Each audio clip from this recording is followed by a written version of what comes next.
Olá pessoal, uma boa noite. Uma boa noite para vocês. A gente iniciou aqui essa live, né, pela Casa de Fátima. Vou só confirmar se tá tudo ok mesmo para a gente poder seguir em relação ao nosso tema, tá bom? Tá aí, apareceu, tá normal. Só confirmar aqui, pessoal. Boa noite, pessoal. Sejam bem-vindos. Bem-vindos todos. Só confirmar como é que tá o áudio para vocês, vocês escutam bem.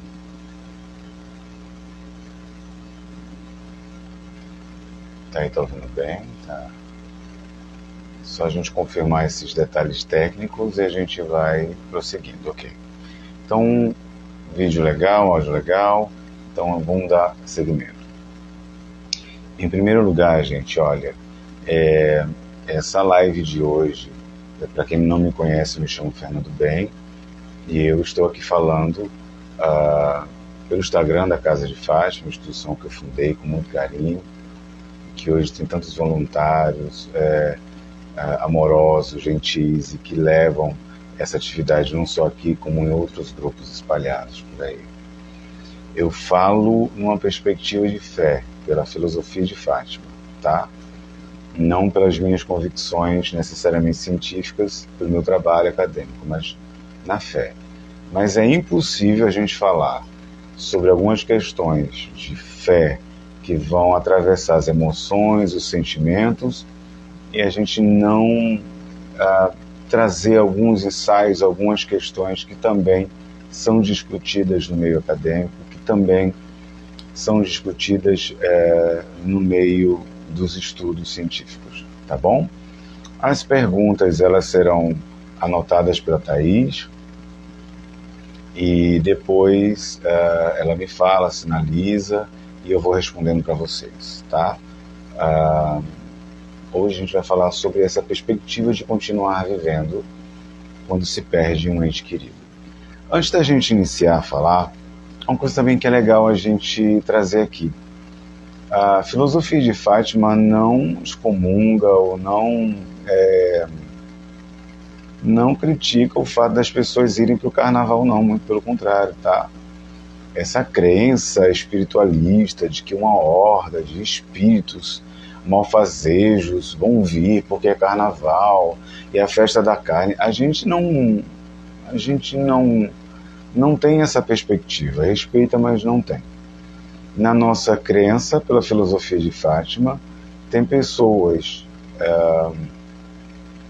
que vão pensar, fofocar, mentir, injuriar, alienações quaisquer em relação à ideia do outro, que é muito mais prejudicial do que necessariamente uma questão de você se divertir, sorrir, ou beber, ou você, enfim. Não criamos essas castrações, nem julgamos absolutamente nada, muito pelo contrário. E só não estou pulando carnaval porque hoje já não é mais assim o meu afã de diversão e preciso estudar, né, que eu estudo muito para concurso, essas coisas, tá bom? Mas fica essa perspectiva que a gente não tem julgamento sobre isso, sobre o nosso tema.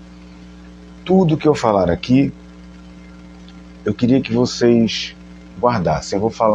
Eu anotei 10 partes que eu vou trazer, que eles se juntam no final à ideia do que eu quero passar, gostaria de passar, mas guardem e reflitam na vida de vocês aquilo que for passado, tá bom?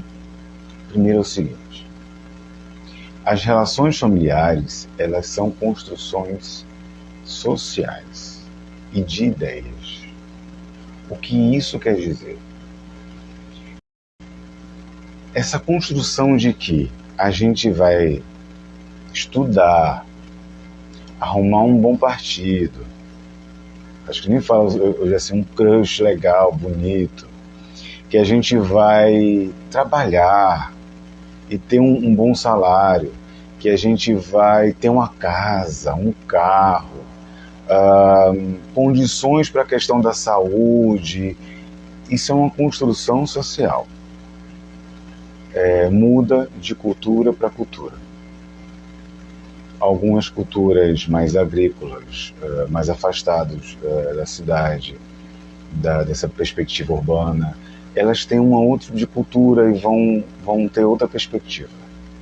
Inclusive da morte. Uns vão preferir, dentro dessa construção social, colocar a pessoa o corpo que fica no caixão, outros cremar próximo de um rio, outros queimar diretamente, né, numa fogueira. Então, isso tudo é muito relativo, tá? Então, essas construções sociais, elas são desenvolvidas a partir do que se vive, os vínculos vão se criando e as ideias vão se criando. Logo, a própria perspectiva de vida e de morte é diferente, tá? Existem culturas de que vão acreditar que seu ente querido faleceu, o corpo faleceu, desencarnou e vai reencarnar logo depois do desencarne num familiar, uma pessoa próxima, que ele vai lembrar, que ela vai lembrar. Uns acham que vai passar muito tempo, outros acham que vão para o purgatório, para o inferno, ou vão para o céu. Cada um vão ter uma perspectiva. Então, essa ideia de família, de vida, de cenário de desenvolvimento, de que vai acontecer, são construções sociais, culturais. A religião não define isso, né? Isso é definido pelo como nós aprendemos, tá bom? Eu vou dar um outro exemplo. A pessoa passa a vida achando que não cresceu o suficiente, porque foi construído socialmente que ela deveria ganhar X, deveria viver num patamar de ter um carro Y. E quando ela não consegue, ela não consegue entender que está vivendo um padrão que era para ser vivido. É uma construção social, isso não tem nada a ver. Aqui é uma sobrevivência. Nós nascemos, vamos falar depois sobre isso, para nos adaptar à sobrevivência. Então não está no escopo de como deve ser a vida, como vai ser vivida essa vida. Vamos lembrar que nesse momento tem muitas pessoas sofrendo em hospitais, pessoas que foram presas injustamente, pessoas que estão com dificuldades de locomoção, pessoas com tantas outras experiências de vida, ou nas guerras que estão ocorrendo espalhadas pelo mundo, sejam civis, sejam por outras razões, inspiradas por questões religiosas, de crença ou poder, como acontece em tantos lugares, tá? Essas pessoas todas estão vivendo o seu modo de sobreviver, a sua maneira de sobreviver. Se é comida, se é uma relação, muitos vão criar novas relações de sobrevivência, muitos vão criar outras maneiras de se estabelecer a família. Pensar sobre isso. Esse é o primeiro ponto. Segundo ponto, que o amor se estabelece no laço social e não na consanguinidade ou parentesco. Por que eu estou falando isso? Agora eu vou me apropriar um pouco mais sobre o tema. Se vocês já perceberam, tem pessoas que perdem uma mãe, um pai e ficam desesperadas. Tem pessoas que perdem um cachorro, um pet, perdem um gatinho e ficam mais desesperadas do que aquelas pessoas que perderam um pai, uma mãe, um filho. E socialmente falando, aqui no Brasil, muitas pessoas vão julgar que aquela pessoa que perdeu um pet, vou chamar de pet, né? Mas o que a pessoa sente por esse ser, o cachorrinho, o gatinho, o periquito, o papagaio, né, o pássaro, o que a pessoa sente por esse ser, nós não sabemos. Não dá para julgar com o mesmo escopo, com a mesma força, com a mesma importância que se dá. Quer dizer, vou repetir, os laços familiares não se conjugam com o verbo apenas não apenas da questão familiar, do que seria configurado pela questão familiar. Mas são laços construídos com várias outras, atravessam vários outros segmentos. Então não é porque pai, mãe, filho, primo, prima, não é porque veio do sangue, pode ser adotado, não ser adotado, não é porque é um animal ou não. O que nos une, às vezes, está numa questão de convivência que nós não sabemos explicar. Logo, não dá para atribuir importância, seja qual for o ente que desencarnou na nossa família, ser familiar. Faz sentido para vocês isso? Então não dá para dizer que uma mãe ou um pai sofre mais que um filho, ou que um pai ou uma mãe de um pet sofre mais ou menos que aquele que perdeu um filho. Isso são construções sociais. Não é uma construção. Por quê? Porque esses vínculos, eles se estabelecem pela convivência, a importância e o que o outro representa para a gente. Logo, a morte, a ausência, a não presença vai transferir uma força de importância que a gente não sabe lidar. Digo mais, tem pessoas que perdem pai, perdem mãe, perdem filho, sofre, resiste, ressignifica e continua. Tem pessoas que perdem, sei lá, um amigo e desestrutura. Porque eu vou trazer uma outra informação que às vezes a gente deixa passar batido. Mesmo sendo um campo de fé, é bom a gente pensar sobre isso, tá? O luto, ele escolhe um lugar de ausência na cabeça da gente que é cumulativo. Ele pega todo o sofrimento que a gente teve e nos desampara. Ele é atemporal e cumulativo. Eu repito, o luto, ele é atemporal e ele é cumulativo. Então, é possível que o luto que você está passando da sua irmã, do seu pai, você já vem sentindo outros lutos, outros sofrimentos. Lutos não é só parente. Luto é perda do trabalho, é impotência de fazer algo diferente na vida. Luto é tudo aquilo que nos coloca um limite entre a possibilidade de nos comunicarmos com o que nós desejaríamos ou amamos. Dessa maneira, você pode ter uma recaída depois de 2 ou 3 lutos, porque ele é cumulativo. E ele é atemporal, porque a mente da gente não entende assim, no inconsciente ou lá dentro, não quero entrar em termos técnicos, mas se aconteceu há 20 anos, há 2 meses, a mente não vai interpretar dessa forma. Porque para o cérebro, pensar nesse ser e estar com o ser é como se fosse a mesma coisa. Isso começa a encaixar na cabeça de você de uma forma, porque isso é importante para a gente falar sobre o luto. Então espero que vá fazendo sentido. Tá bom, meus amores? O terceiro ponto é: não existe tempo para o luto passar. Eu já iniciei aqui a falar, não existe tempo para o luto passar. Ah, mas fulana tem 1 ano que ela está sofrendo. Meu amor, pode ser o resto da vida. E eu diria com muito carinho, amor, para o resto da vida. Não com a mesma intensidade, não da mesma forma, mas de alguma maneira para o resto da vida. Não dá para julgar quem passa muito tempo. Muitas pessoas no campo da ciência querem colocar uma perspectiva de que a gente tem que esquecer nossos entes queridos. Tem uma frase, já ia lançar a frase e ela veio aqui na mente. Que deve ser de Fátima, é atribuída a mim, mas deve ser de Fátima, que saudade é sintoma de amor. Eu já vi muita gente, até pessoas que seguem a casa de Fátima, têm tatuado e tal.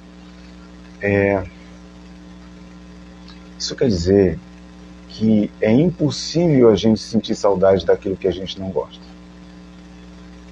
Não dá pra gente sentir saudade do que a gente não gosta, não tem como. Eu não sinto falta da vitamina de beterraba que minha avó fazia. Deus me livre, era muito ruim. Não sinto falta, mas eu sinto falta do pezinho dela que eu deitava quando era criança para assistir as coisas dela, eu deitava no pezinho dela, o pezinho pequenininho dela, o menorzinho, lá em Pernambuco. Ela trabalhava muito, era bem achatadinha, ela senhorinha. Essa memória, meu Deus, eu sinto falta. Saudade é sintoma de amor. Você não vai sentir falta do que você não gosta. E quando a gente sente falta do que a gente ama, ele é eterno. A gente vai sentir falta enquanto tiver falta. A gente vai se adaptando, a gente vai se acostumando, a gente vai encontrando maneiras de sobreviver sem aquele ente querido. Seja o bebê que estava na sua barriga, seja o seu filho que cresceu até os 20, 30, 40 anos. É o afeto da falta do amor que é construído de forma atemporal. É bom a gente pensar sobre isso, porque tira essa ideia dessa questão social de que a gente tem tempo para poder sair do luto, de que tem que esquecer, de que arruma outro filho que passa a dor do filho anterior, né? Tinha uma coisa que vovó brincava quando eu tinha uma namorada e não dava certo, lá em Pernambuco. Parece ser machista, deve ser, mas eu gostava da frase. A vovó dizia assim: meu filho, por que você está sofrendo por essa namoradinha? Mulher, não é toda mulher, né? Ela queria dar um incentivo e falava o que tinha na cabeça dela. Mulher que nem biscoito, vai se um e vem 18. Tadinha, ela não falava por maldade. Mas quantas vezes as pessoas não falam assim: faleceu teu marido, tua esposa, arruma outro que passa. Faz um filho novo que passa. E não é assim que funciona na nossa cabeça. São amores diferentes, são coisas diferentes. Não dá para substituir o amor que a gente tem pelos entes queridos, não dá. Você vai ter 10 filhos, um desencarnou, são amores completamente diferentes. Faz sentido para vocês? Vou avançar, tá? No quarto ponto, tem assim, eu escuto muito as pessoas falarem isso assim: eu não suporto viver, que é natural. A vida, quem tem bom senso e vê a vida do jeito que está, não estou misturando as estações, estou falando de fé, mas muitas pessoas sabem a minha atividade profissional e que eu faço muitas pesquisas no campo criminal. Então, comportamento criminoso, comportamento de psicopatas, narcisistas, e, né, atuo nessa área de perícia judicial. É tanta maldade, que talvez você que está aí, que tem uma vida sem ser nesse ramo, você não tem noção da maldade. É muita maldade. As pessoas matam, estupram, mentem, incriminam com muita facilidade. Então, diante desse cenário, a gente começa a ver que o mundo, ele não é uma coisa boa no sentido social. Ele é perverso, ele tem muitas coisas ruins. Então o que a gente faz no mundo não é um mar de rosas. A gente sobrevive. Qualquer pessoa de bom senso vai ter essa perspectiva de que a gente sobrevive no mundo. E quando o ente querido sai desse plano para o mundo primeiro, o mundo espiritual, Aruanda, como você queira chamar, dependendo da sua fé, você tem mais uma questão de sobrevivência. Então é comum você ouvir assim: eu não aguento mais viver. Eu desejo morrer pelo meu ente querido. Não é quantas vezes a gente não ouviu isso? Eu já ouvi bastante aqui na casa de festa. O que eu pergunto é: por que você não vive pelo seu ente querido e apenas sente o desejo de morrer por ele? Então, talvez esteja com muita humildade ao seu sentimento, talvez esteja na hora da gente pensar o seguinte: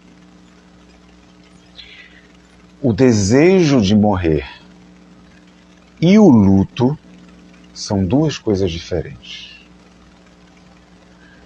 Talvez o luto só potencializou um desejo de morrer. E eu vou entender o desejo de morrer como uma fuga da dor.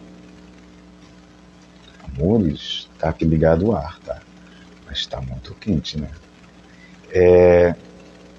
Então,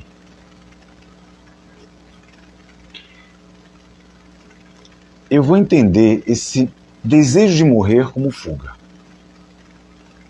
Não aguentar mais o que está vivendo. Então não estou julgando. Não estimulo, não desejo isso para ninguém. Que às vezes suicídio, pela fé, a gente sabe que do lado de lá a pessoa se responsabiliza muito. Mas dividir as coisas. Se você já não aguentava, suportava a sua vida e tinha desejo de não viver, é uma coisa.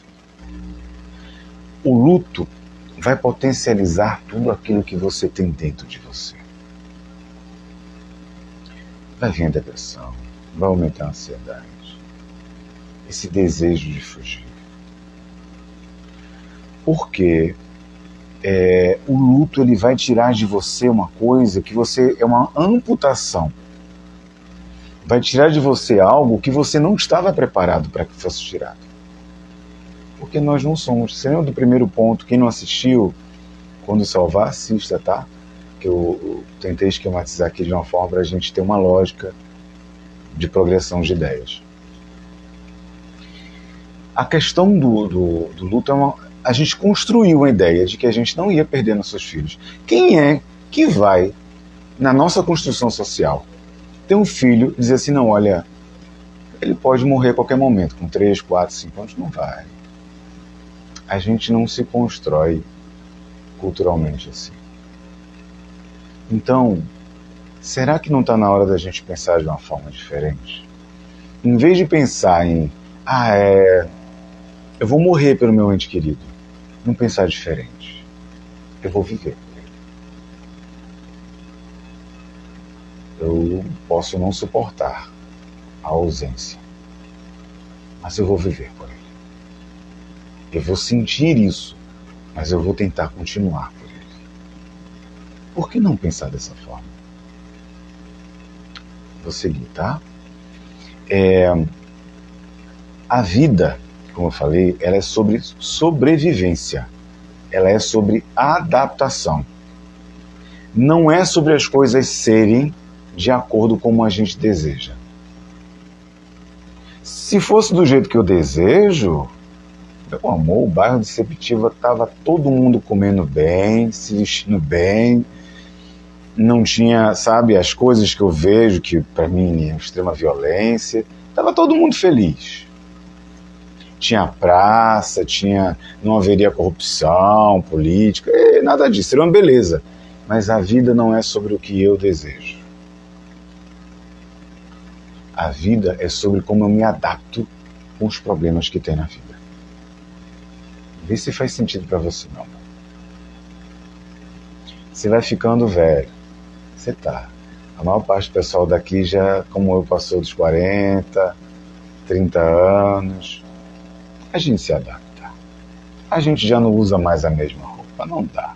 A gente já não tem mais o mesmo aspecto visual quando a gente era jovem. A gente, sabe, a gente tem... Uma vez eu escutei uma coisa, e não estou falando mal, é para a gente perceber. Então eu morava num local e a vizinha comentou, mas você viu fulano? Fulana com essa roupa curta, falando, sabe? E são coisas que a gente não pensa sobre isso. A gente se castra de fazer coisas, ou não viveu bem as nossas fases, e julga o outro. E julga a outra pessoa. Eu sempre brinco, meu amor, ela pode usar, ela pode. É uma forma de querer dizer o seguinte, olha, não é porque eu não posso que eu tenho o direito de julgar o outro. Não é porque eu não vivo determinada coisa que eu posso olhar para o outro. Eu estou me adaptando na vida. O meu corpo se adapta. Tem pessoas que vão também adoecendo ao longo da vida. Tem gente que estuda muito, consegue cargos legais e vai se desenvolvendo, um bom empreendedor. A gente se adapta na vida. A vida é a adaptação. Fernando, o que é que o luto tem a ver com isso? O luto, num exemplo mais simples, é assim. Pegam uma base sua, você pode se levantar, não vai atrapalhar não, tá? E o luto é uma parte sua que lhe arrancam sem você desejar que vai ser arrancado. Lhe tiram sem você esperar pela construção social que vivemos, que a gente vá viver isso. E nós somos obrigados a viver de forma amputada, emocionalmente, sem aquele ser ou aqueles seres que nós amamos. Então, se eu fosse seguir o meu desejo, seria assim: eu quero o meu filho ali. Vocês conhecem parte da minha história, eu posso contar, né? Da ordem de perseguição que me ocorreu há alguns anos. E uma das pessoas que é um grande narcisista, orquestrando muitas coisas, dentro das situações ligaram para a Thaís e a minha companheira, e nessa ligação ela perde o nosso filho, que é o Lucas. Se fosse o meu desejo seria que o Lucas estivesse vivo, brincando com a Laura. Meu desejo. Que ele estivesse crescendo. Mas a vida não é sobre o que eu desejo. Não é sobre isso. A vida é sobre como eu me adapto com essa situação. Tudo que se construir religiosamente a partir das ideias do que eu desejo e do que eu me adapto é crença.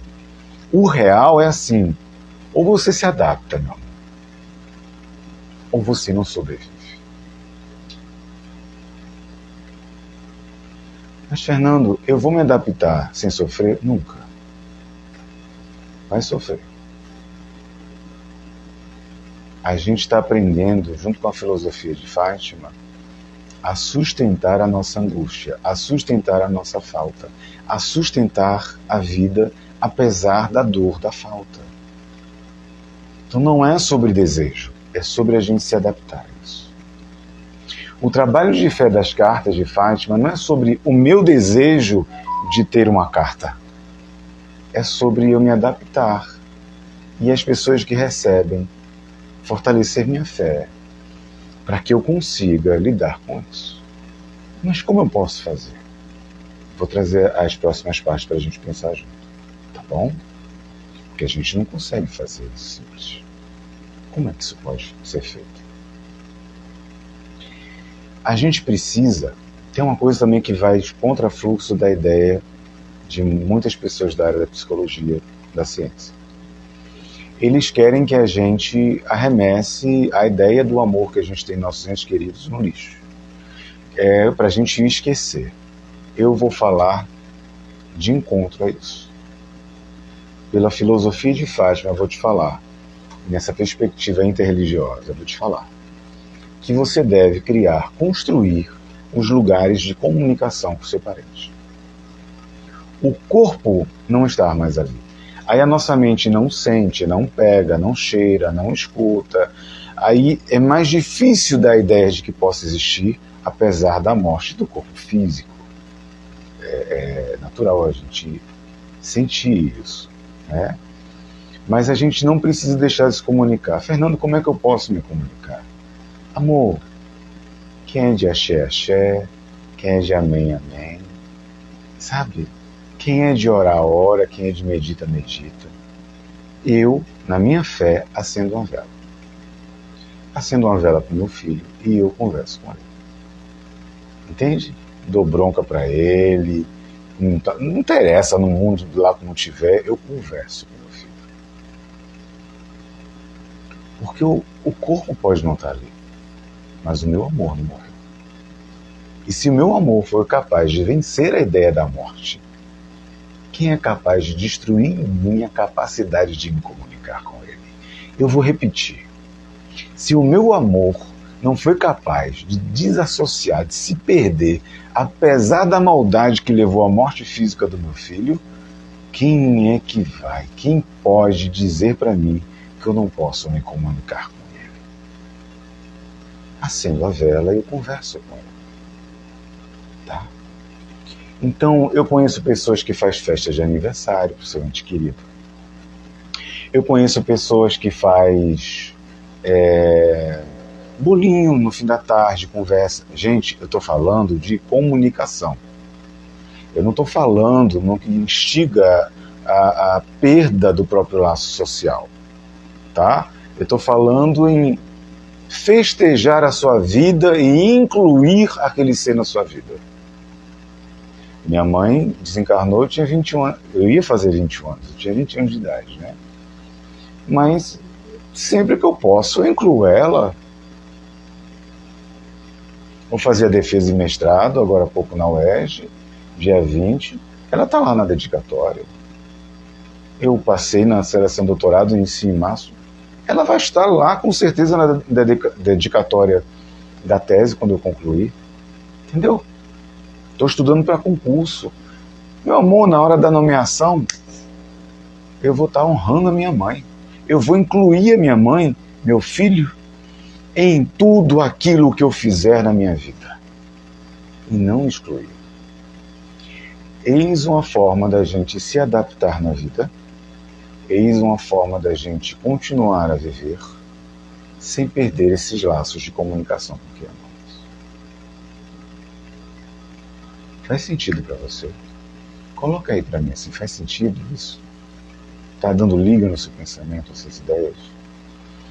Então você vai se comunicar, você vai orar, você vai acender a vela, você vai botar a sua guia, você vai... O que você quiser, o que a sua fé te leva a criar essa conexão. Daí, nós não estamos falando sobre um ser faltante. Nós não estamos falando sobre um ser que não existe. Nós não estamos falando sobre um ser que não faz parte da sua vida. Nós estamos falando de um ser que, apesar de não estar no corpo físico, ele está presente na sua vida. Ele está presente na sua alma. Ele está presente em tudo aquilo que você realiza. Ele está presente nas coisas mais sagradas, mais santas, honestas, justas que você fizer na sua vida.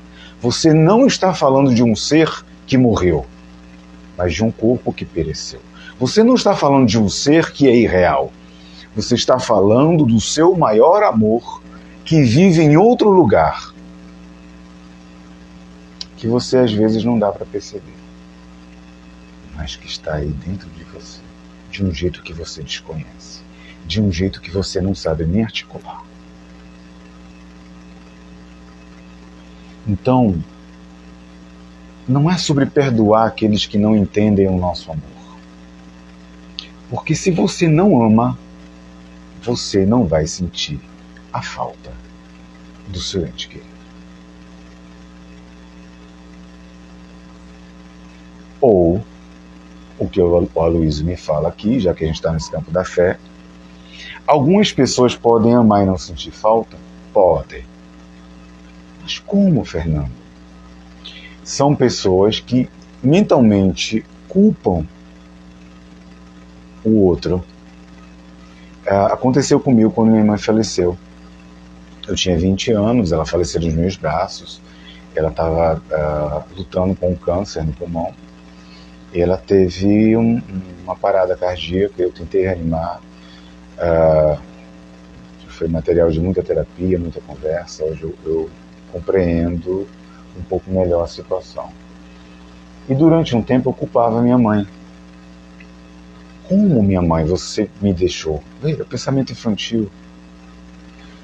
E quando isso passou, depois de alguns anos, a falta por ela aumentou muito mais. Então, algumas pessoas podem culpar inconscientemente outras pessoas seus entes queridos, melhor dizendo, porque não suporta a dor de ter perdido. Mas quem já compreende que não existe essa culpa, os mais maduros sofrem. Os mais maduros vão sentir a dor. Vamos pular mais um pouquinho. Na outra parte eu trouxe assim, que a gente falou sobre a construção desses lugares de comunicação, né? Então, nós devemos inserir nessa construção de vida, mais um complemento que eu falei, e a gente não tentar esquecê-los, já que o amor é um laço que não se desfaz. A gente sempre está incluindo eles, sempre. Agradecendo, incluindo-os, eles vão ouvir a gente. Na filosofia de Fátima, nós não somos uma religião específica, é uma filosofia interreligiosa. Nós não acreditamos muito nessa ideia de karma, como se a gente estivesse criando laços de amor sociais com base em erros do passado. Não. A gente se encontra pelo amor. A vida já é desastrosa por si só. Uma bênção com elementos desastrosos, digamos assim. Então, o ruim está apto a acontecer a qualquer momento, infelizmente. O amor é que é a lógica de que ultrapassa o cenário natural. Por isso que Fátima fala que Deus atua no caos. Deus é o próprio caos. Porque essa ideia de ordem, ela é uma ideia fantasiosa. A gente tem ideia que vai morrer só com 70, 80 anos. Meu amor, você pode agora ir no banheiro, escorregar, cair, bater a cabeça e morrer. Ainda falando, trazendo elementos pessoais, né, para criar uma liga de pensamento, que importa a ideia. Uma prima em terceiro grau entrou em contato com a minha irmã e falou, olha, se a sua mãe não fosse espiritólica, que ela era espírita, ia na Federação Espírita, ia na Igreja Católica, se sua mãe não fosse espiritólica, ela teria sobrevivido. Quantos não creem que por estar vinculado a uma igreja, a uma religião, vão sobreviver mais, vão crescer mais, sabe? Vão ter carros melhores. Não é isso. Em relação ao luto, não há o que se fazer. Chegou a hora, não há o que se fazer. A gente tem que se adaptar. E a gente tem que incluir esses seres na nossa vida. Vou adiantar. Então, ainda para dar liga ao que a gente estava falando, né? Adapte-se à saudade. Inclua como uma emoção nova. Eu vou dar um exemplo. Todo mundo sente raiva, não sente? Sente. Tem um pessoal meio groselhado que está dentro da igreja, do centro espírita, dentro da Umbanda, do Candomblé, meio groselhado, assim, que anda, parece que está andando flutuando. Eu sou um santo. Sabe como é que é? Eu penso em luz, eu me alimento da luz. Olha só. Todos nós sentimos raiva assim. Jesus sentiu. Jesus, quando estava lá, que quebrou no templo, estava aquele comércio, ele fez com muito amor, eu vou derrubar seu vasinho. Não, cara, ele pegou um chicote e derrubou. Todo mundo sente raiva, tá tudo bem. A questão é sobre a quem a gente direciona a raiva. Se direciona um objeto, uma pessoa, é aí que está a questão. Mas sentir a raiva, todo mundo sente. Pô. Sente medo? Todo mundo sente. Se a minha filha está rindo que ela está com fone de ouvido, tá tudo bem, filho. Aí ela não está ouvindo aqui a fala, que ela está vendo o vídeo dela, está vendo uns animaizinhos engraçados, ela está, de vez em quando vai vir os risinhos dela. A gente sente medo, a gente sente alegria, a gente sente tanta coisa.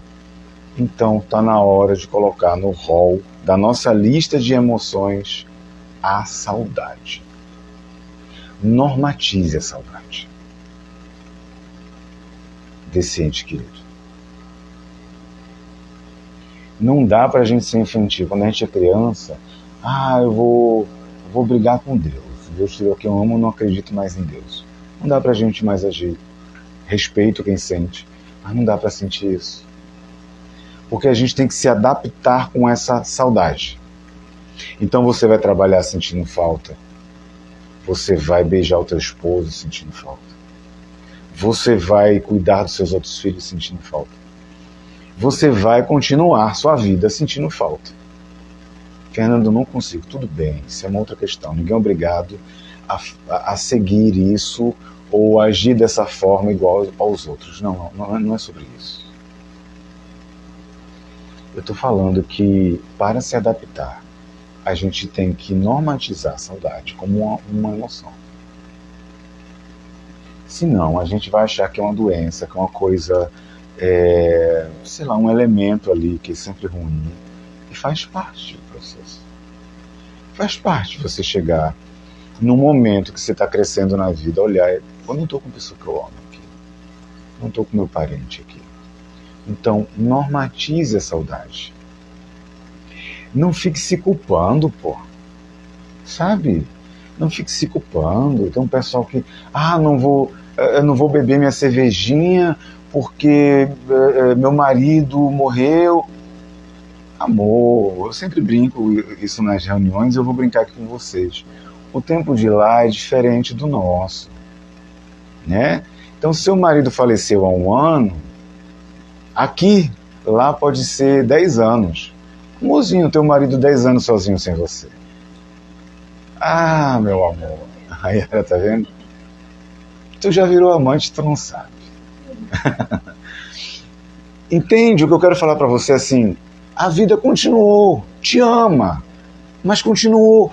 Então você não deixa de tomar sua cervejinha, comer sua carnezinha, tomar sua bebida que você gosta, se felicitar, dançar seu samba, seja o que for. Você vai sofrer na hora de sofrer. Você vai chorar na hora de chorar. Mas você vai sorrir na hora de sorrir. Você vai se felicitar na hora de se felicitar. A Yara não está dizendo que o marido dela está esperando. Ela tá, não. Está aguardando você. Estou brincando. Então a gente se adaptar a essa questão, tá? Muito bem. Aí eu já adiantei aqui falando para a gente não se culpar, né, em viver coisas, mesmo com o nosso ente querido afastado, a gente tentar continuar, tá bom? A Mara está dizendo aqui que o Paulbete, que o Paulo arrumou uma namorada. Não, isso é sacanagem, não foi. Mas pensemos, Yara, se ele teve 100 vidas e cada vida ele teve uma mulher diferente, quem ele encontrou do lado de lá? Não, só para saber, ou ele te espera, a Yara em outra dimensão? É para a gente questionar essas coisas. O último ponto que eu abri para as perguntas é assim. A Fátima nos ensinou: confie, continue e compartilhe. Confiar é ter fé. Ter fé que seu ente querido continua bem do lado de lá. Que ele está bem. Está com Deus, a força criadora, está com Oxalá. Continuar é o que eu falei aqui ao longo dessas ideias. É você continuar, se adaptar, sentir a saudade, apesar de tudo, dar sentido à sua vida. Apesar da amputação psicológica, emocional que você está sentindo.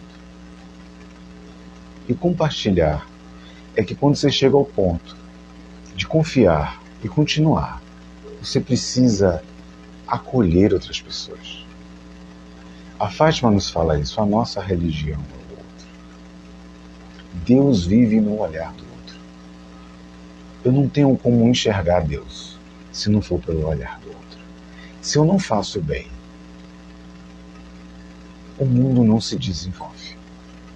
Então, quer abraçar teu filho? Abrace uma criança que está passando fome.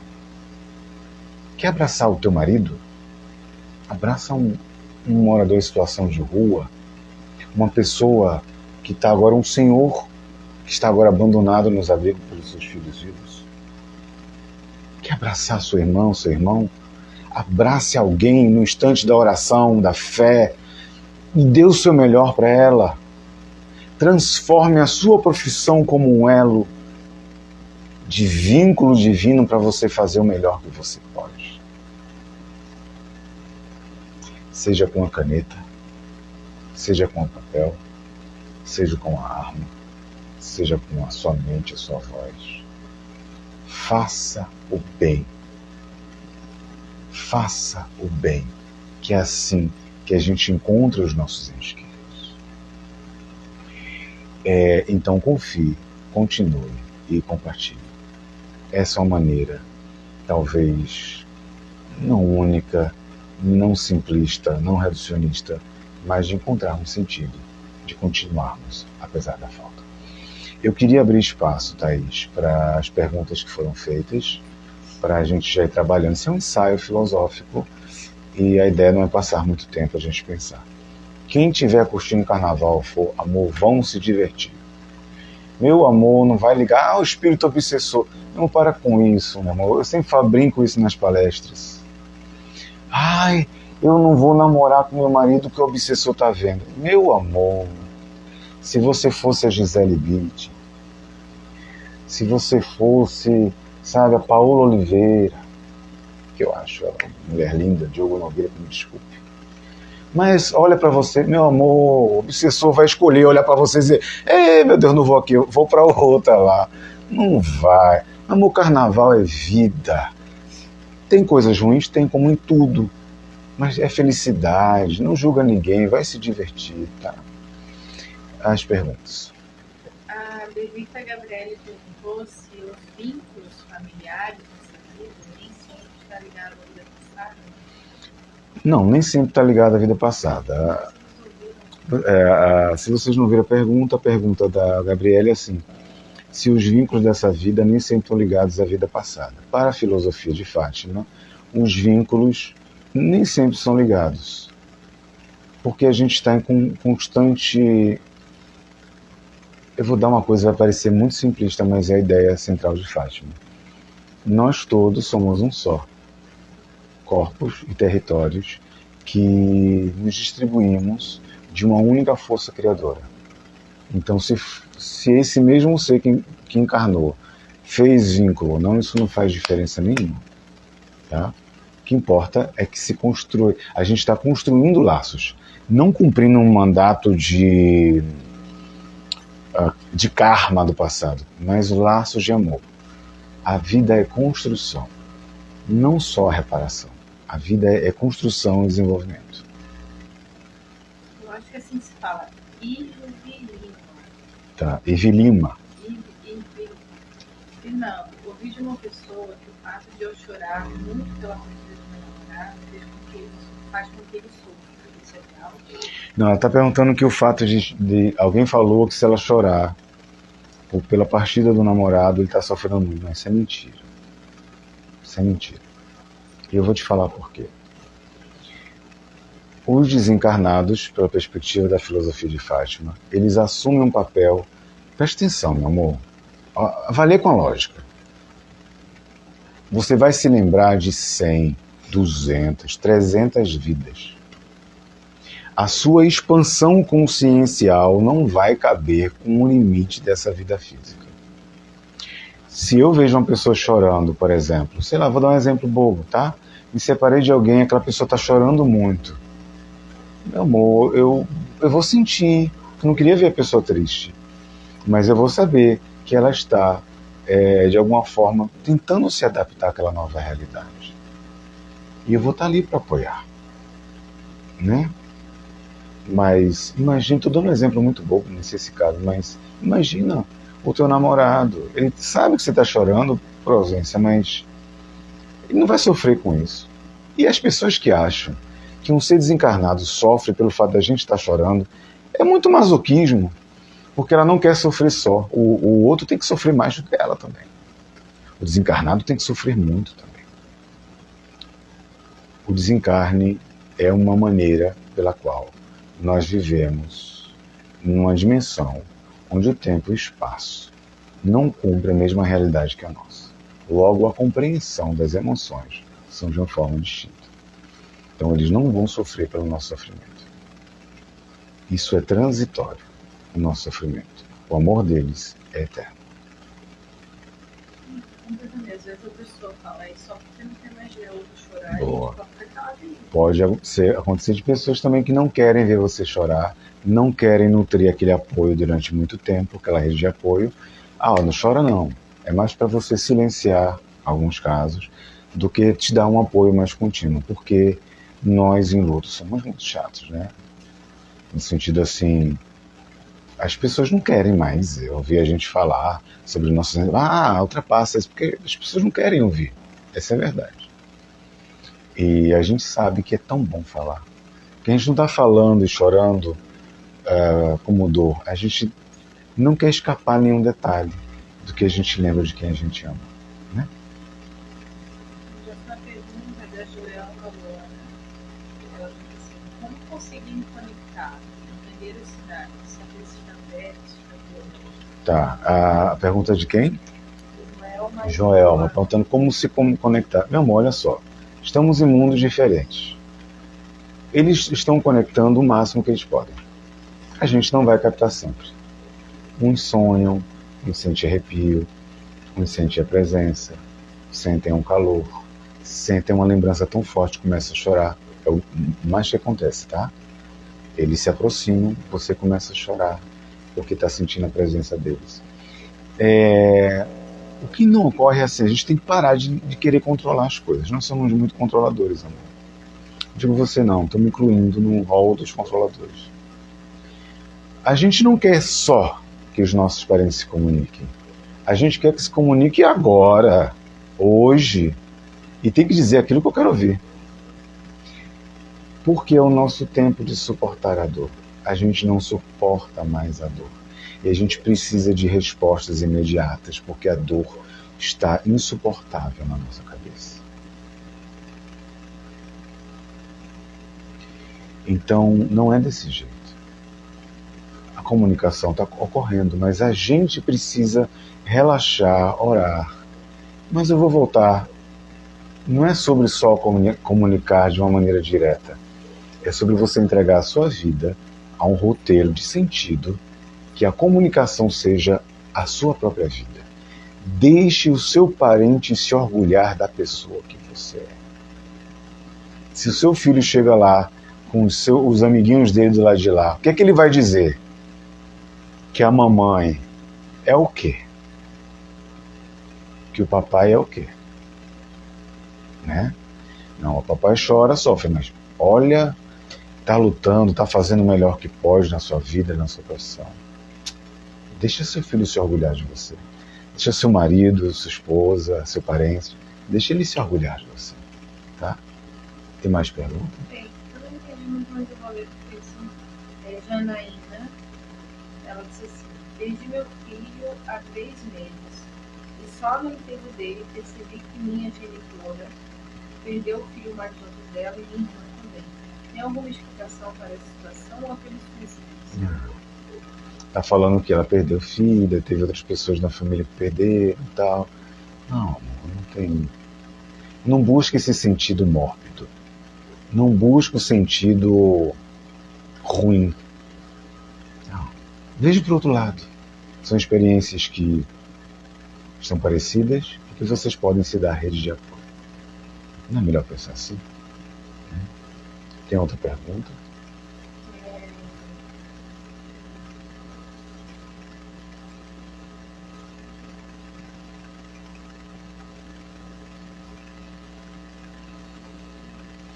Então, eu acho que... eu queria que você falasse aí, a pergunta existe mesmo a hora certa de partir?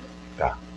Essa é a última pergunta. Quem fez essa pergunta? É a Aline Melo, dela continua. Se sim, porque os médicos pagam por remissão? Se existe realmente tempo de morrer e a questão da neurologia. Olha, como é que eu vou te explicar isso sem desamparar? Pela minha fé em Fátima, esse ano completa 31 anos de experiência mediúnica. Foram mais de 6.000 cartas entregues. Foi tanta coisa que eu vivenciei no campo da fé com os guias, que eu posso te falar o seguinte: não, nem todas as mortes são na hora que deveriam ser, tá? Não são. Mas nenhuma morte ocorre sem que haja um amparo por parte da espiritualidade. Se eu disser que toda morte ocorre no tempo certo, eu estou dizendo, estou coadunando que os malfeitores, assassinos, estupradores têm conluio com Deus.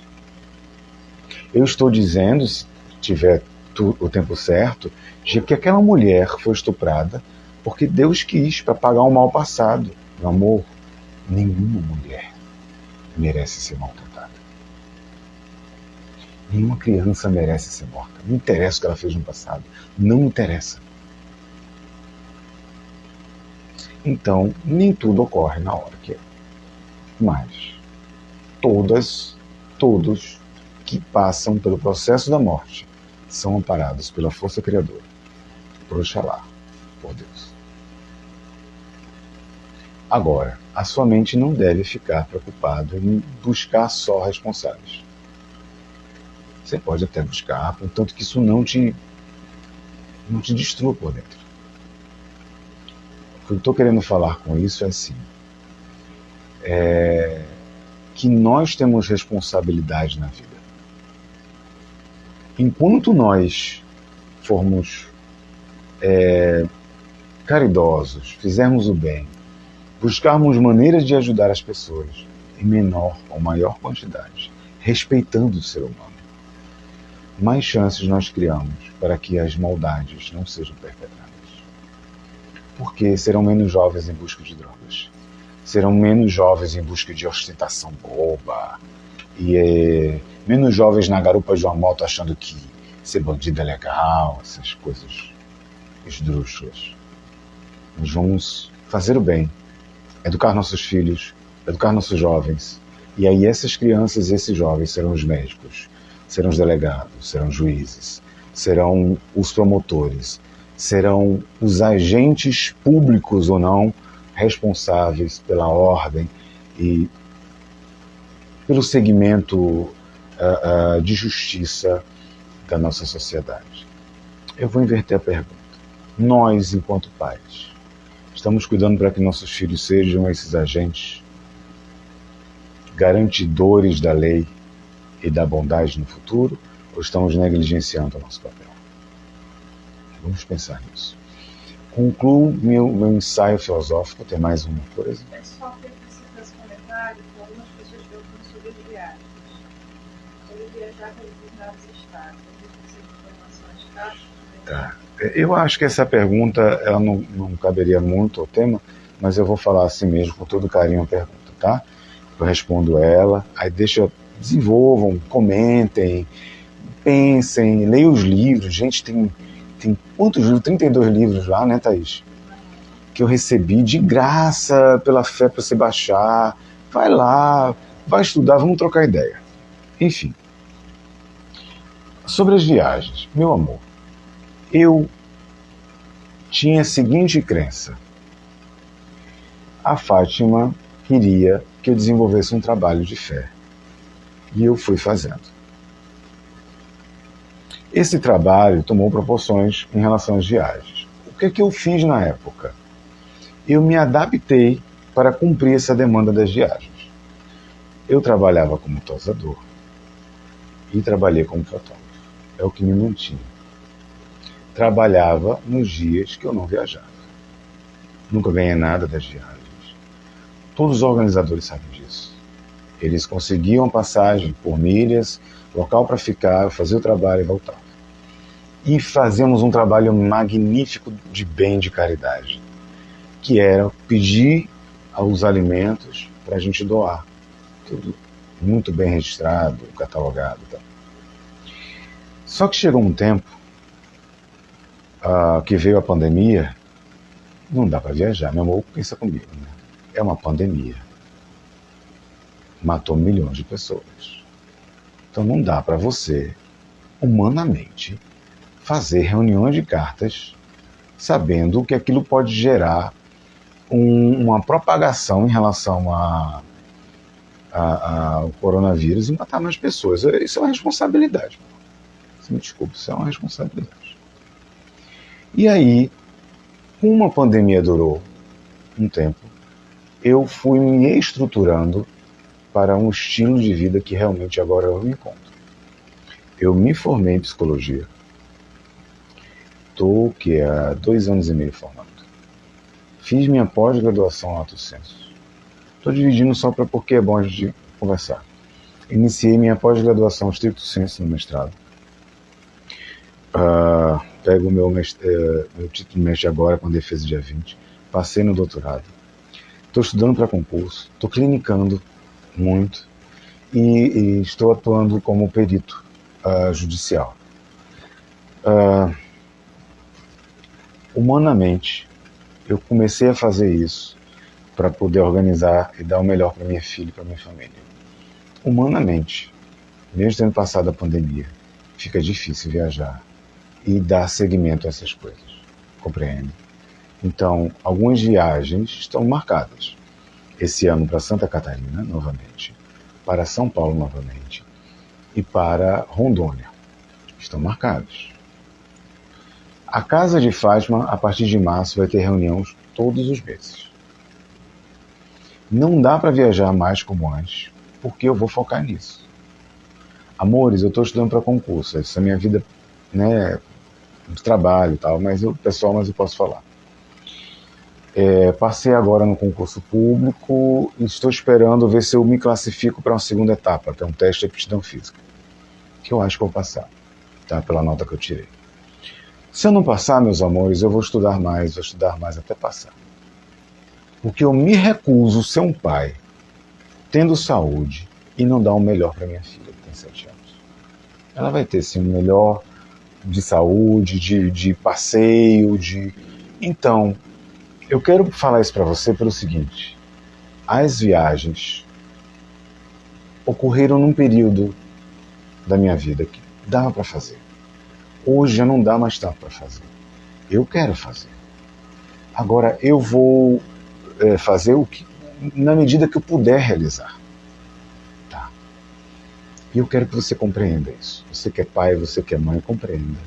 Porque o médium é muitas vezes visto como é que eu vou dizer? Como um escravo social. Não, você jamais está pensando nisso. Estou falando das pessoas em geral. Onde ele tem a obrigação de fazer. Não, amor, eu sou pai, eu tenho uma responsabilidade na minha casa e eu posso fazer isso, tá? Agora, o que eu aconselho fazer? As pessoas. Você que bebe uma cervejinha, a pessoa que bebe uma cervejinha, segura a onda um pouquinho. Você que gosta de passear no shopping, segura um pouquinho, junta um dinheirinho, compra uma passagem parcelada. Vem conhecer a Casa de Fátima. Vem conhecer esse lugar simples, mais sagrado. Vem conhecer o abraço mediúnico, que é a coisa mais linda que tem na casa. Vem me abraçar pessoalmente, vem conversar comigo, vamos falar bobagem, vamos trocar ideia, tá? Então, também há condições de se apertar um pouquinho. Aqueles que não podem fazer de jeito nenhum, eu tenho certeza que Deus não desampara quem precisa. Se eu não puder, outro médium vai poder, tá? Eu espero ter explicado e não se ofenda comigo, tá bom? De jeito nenhum, estou falando com muito carinho e amor para explicar a minha realidade para vocês. Bom carnaval. Espero que essas ideias sobre o luto nos ajudem a pensar, não a sofrermos. Então, excelente carnaval, se divirtam, vão ser felizes, vão se divertir como vocês puderem, porque a vida é um piscar de olhos, tá? Excelente noite.